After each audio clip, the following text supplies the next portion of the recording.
This is one of those fights where, you know, me and Rampage are getting along okay, but he pisses me off again.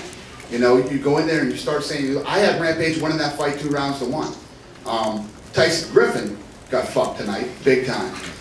But that fight, I scored that fight for Rampage.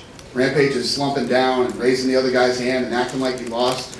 I thought he won the fight. I think that he definitely put on that burst where he landed probably 5 or 6 punches and definitely rocked him, and then clinched and then took him down. There was no knockdown. He just landed 4 or 5 punches. You don't want to fight off landing 4 or 5 punches. I think Rampage was the aggressor. He moved forward the entire fight. Every time Lyoto would go with that leg kick, he'd fire and go after him. I 100% had Rampage winning the first 2 rounds, and I gave the 3rd round to Machida.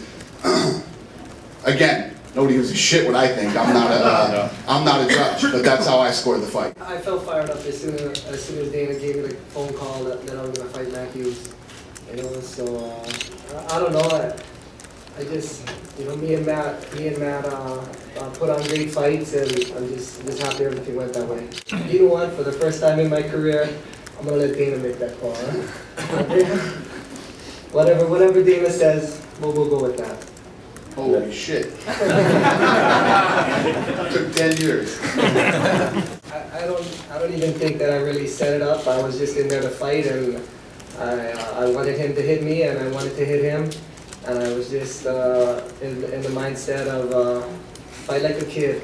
I got into this to fight.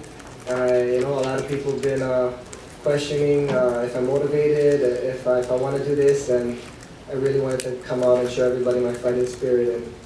Yeah, see, I was really going for the knockout. I really, you know, wanted to knock him out. And so I am kind of disappointed in my performance a little bit because I didn't do everything I want to do. But my coach, Lance Gibson, made a game plan for me, and I try to stick to it. You know what I'm saying?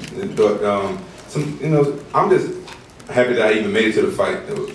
None of you guys know, but this fight was almost canceled like a couple days ago because you know, I caught a fever from my son and throwing up and everything, and then I had to cut weight, and I was like, man, I almost didn't make it to this fight, but I didn't want to let my fans down. I really want to come and just, you know, do everything I had, give it my all. Just, you know, everybody in Detroit was so pumped for this fight, and you know, Dana's always been there for me and stuff like that. Even though we don't see eye to eye all the time, I just couldn't tell Dana, man, I can't make this fight because I'm sick. Probably would have cussed me the fuck out. So I just did.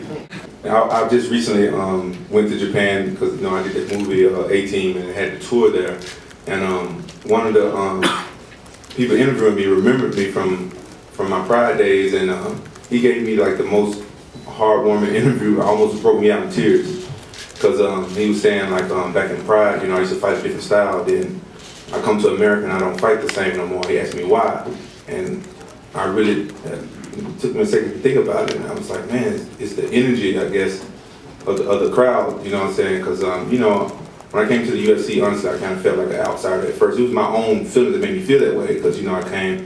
I only fought one fight, no one knew who I was, and I fought Chuck. And you know, Chuck was, you know, he still is so loved by the fans, and no one knew who I was. I come knocking out their hero, and you know, and I remember Pride, you know, everybody knew me and they loved me, and back then I used to fight for honor and respect more, you know what I'm saying? Now I come to the UFC, and honestly, I make way more money than I make now than Pride, so I kind of got greedy and fighting for dollars and stuff like that, you know.